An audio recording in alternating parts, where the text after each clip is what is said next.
The number one mindset of a self-made millionaire is that there are no self-made millionaires.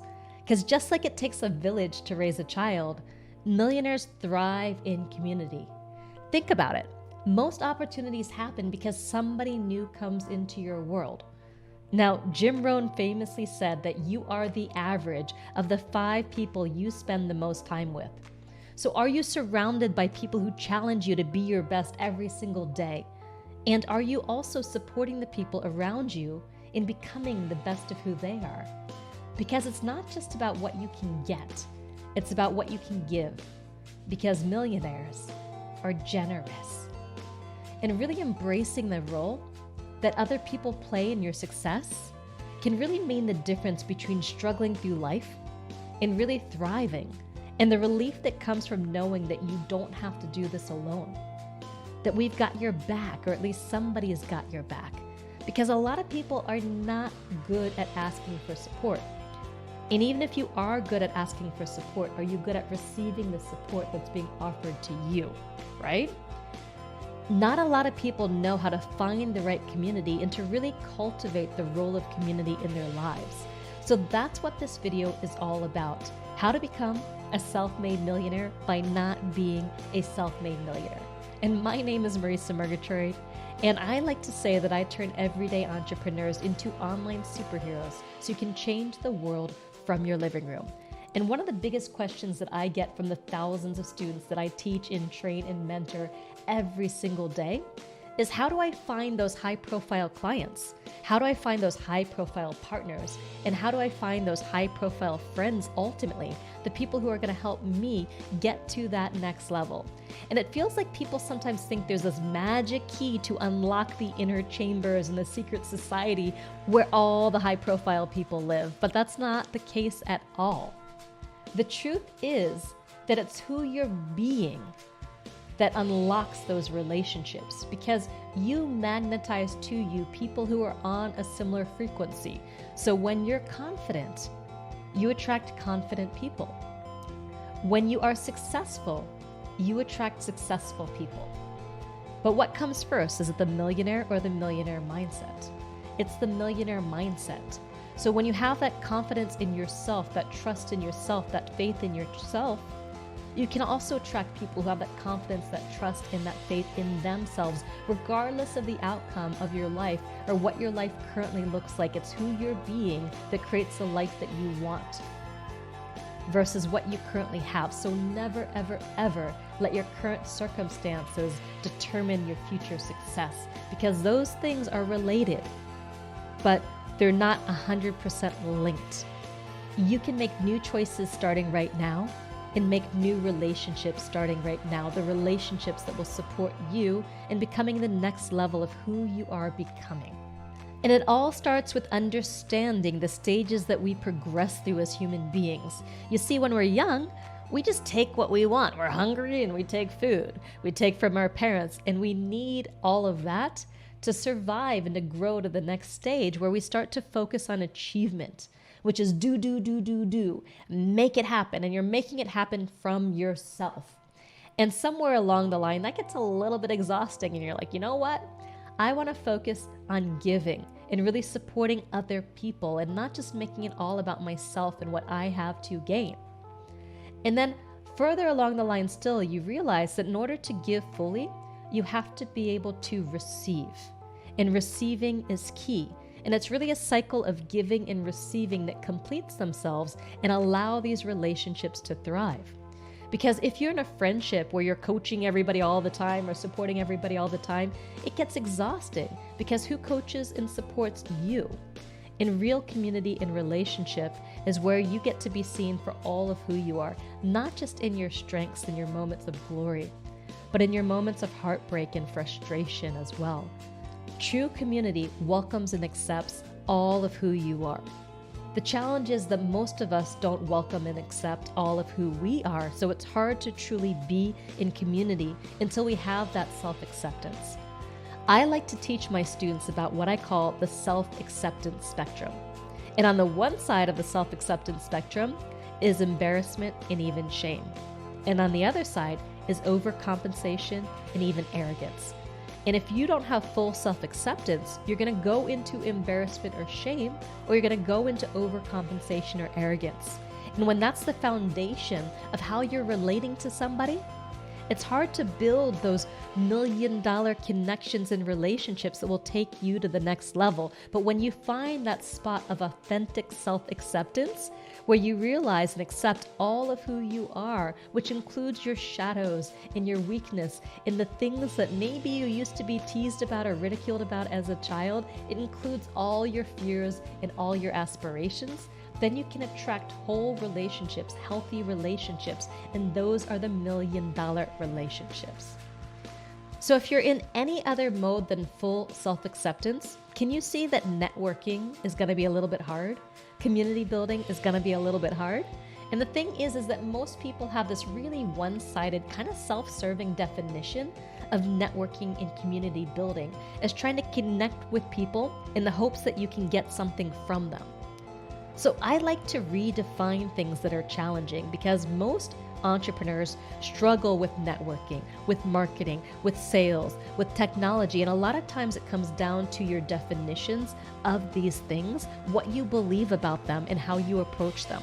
So instead of looking at networking as this one-sided, self-serving attempt to connect with other people to get from them, to extract from them, I like to define networking as making life-changing connections where both people are giving and receiving value from the relationship. So we've got that cycle of giving and receiving again. And when you're in that cycle of giving and receiving, then you can sustain your best work. You can challenge yourself to grow beyond your current comfort zone because you've got that support. You're supporting yourself, you've got that self-care, but you're also being supported by other people who you can call on when you're freaking out. And you better believe that I've got a network of friends and colleagues who I can call on when I'm up against a challenge that I just don't know how to solve on my own. And a lot of this process of becoming more successful is about giving myself permission to not just have problems, but to have really big problems. And also giving myself permission to not have the answers, and to pick up the phone and to call someone when the going gets tough. I've been in the middle of a launch. I had this one situation where I showed up in a launch and I had 900 people on a webinar. And I gave the worst webinar of my life to the point that people were heckling me. And it was the first time I was making this offer to people. And I thought, I don't think I can recover in this launch. And I wrote to my friends on a Facebook group, and they all wrote back and said, you know what, it's really not that bad. You can recover. Just write to them, explain what happened. They'll give you a second chance. And that gave me a little more confidence to get back on the horse, to go out there to do another webinar. And you know what? That was my first $1 million launch. But if I wasn't able to turn to my community in times where I felt like I was falling to my knees, I may not have been able to get back up and hit my most successful launch ever at that time. Now you may be seeing, Marisa, all right, I don't have $1 million launch. I can't even get a single client. How is this relevant to me? Well, remember what I said. What comes first, the millionaire or the millionaire mindset? It's the millionaire mindset. So what I'm encouraging you to do today is to get into that place where you're in a cycle of giving and receiving to sustain that big work in the world. And if you need a little support to figure out how do you find that right community, how do you find the support that you need, I wrote this free ultimate guide to selecting the right business mastermind, which is the 7 things that you want to look for so you don't end up flushing a lot of money down the toilet. Because I can tell you, I've been in the right communities that support me, and I've been in the wrong communities where I didn't feel like I could express all of who I am. So you want to find the right communities for you, because you cannot do this on your own, and you don't have to. Even if you could do it, even if you're strong and resilient and capable and confident, do you really want to do it on your own? So like I said, find that place of authentic self-acceptance where you can go out there and approach networking in a new way, of really building those activities. Because I define networking as making those life-changing connections where both people give and receive value from the relationship. Like I said, that is the goal here, because you want to be in that cycle of giving and receiving, because that's going to help you move to the best work of your life and to greater and greater levels of success. So my guess is that while you may think that you hate networking and community building and you don't have people in your current neighborhood or you can't find them where you live or whatever it happens to be, you actually do like connecting with people. You do like meeting new people. You do like helping people. And I believe that you already know everybody that you need to know to be a huge success, or at least you know the people who know the people that you need to know. And so often that we don't take the time to really get to know the people who are right under our noses, the people we've known for years. Do you really know what makes them tick? Do you really know what they're good at? Do you really know what they deeply want? And when you take the time to have those conversations and really get to know the people that you already know, then all of a sudden, lots of connections and opportunities open up that you didn't even realize were there. So I recommend creating a schedule to really nurture your relationships, nurture what some people like to call your value network. Whether you spend 1 week a year really doing this, or whether it's 1 day a month, or 1 kind of call a week, whatever it is, find a flow that works for you in terms of how you want to build that connection time into your business, and find the communities that are really going to support you. And there are 2 ways to do that. The first way is that you go out there and you find the hubs. You find the communities that already exist, where the people you need to know are already in. Whether those are client communities or peer communities, they already exist, and they exist online, they exist virtually. So it doesn't matter if you live in the middle of the woods, it doesn't matter, or in a major city. Doesn't matter. There are ways to meet people all over the world, regardless of where you live, regardless of whether you can go out and about in the real world or you have to meet people from home. There are always a way when you've got that will, when you've got that desire to meet people. So you can find those hub communities, whether they're associations, whether they're networks, whatever it is. Sometimes you wouldn't believe the communities that you may find and that you may want to tap into. So one of my students, Melissa Seaman, she works with very creative, kind of witchy entrepreneurs that really have unique forms of genius and sensitivity and creativity. And she discovered that her community were at Burning Man decomposition parties. They were at Waldorf School parent meet and greet, evenings.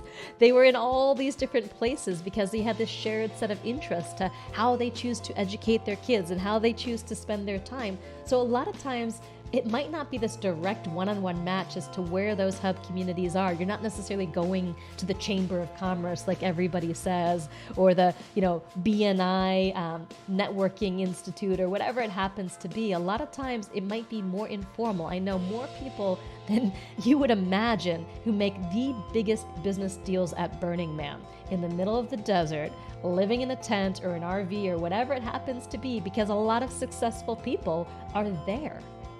So you get to figure out, based on the kind of people that you want to attract, where they're hanging out, and then to join those hubs. Alternatively, you can become the hub. My friend Josh Turner, he holds these parties everywhere he goes. He's in Austin, so he'll do like a barbecue party or a limousine party or a party in Chicago, going to all the best pizza places. And he'll invite everybody he knows there, and then they'll invite other entrepreneurs. If he just finds one good, influential, networked person, they can invite all these other people. So everywhere you go, you're kind of tapping into these communities and meeting new people. And that's how you start to become the hub. Or maybe you become the hub in your local area, wherever it happens to be, or you become an online hub. This world has almost 8 billion people in it. Your community is here. When you find that alignment with yourself, when you understand the give and take between giving and receiving, and you redefine the way you approach networking, and you see that it is part of that giving and that receiving, and then you commit real time and energy to nurturing your value network, and you really either find the hubs or become the hub, all of a sudden, you have the mindset of a self-made, not self-made millionaire. So you got this. You can become as successful as you want, and don't let your current circumstances determine your future success. You can find new people and new relationships at any moment in time when you get that alignment with who you are. So remember to download my ultimate guide to finding the right business mastermind for you. And if you want to keep learning and growing with me, I have lots of free trainings and videos just like this one. I really recommend, if you like this particular video, to watch my training on Never Tell People What You Do, which is how you answer the question, what do you do when you get into those networking conversations or when you're meeting new people? And the other thing that I really recommend that you watch is my video on alignment, which is getting what you want from your business. Because when you're aligned with your business, you're aligned what you do, you know how to express it, it's a lot easier to be in that self-acceptance, in the middle of our self-acceptance spectrum, where you don't go into shame or embarrassment, you don't go into overcompensation or arrogance, and you can just be present with people and build real relationships that are gonna help them and gonna help you. So remember, you don't have to do this alone. We got you. And you can be as successful as you want to be. But it does start with you. Now go out there, live your message.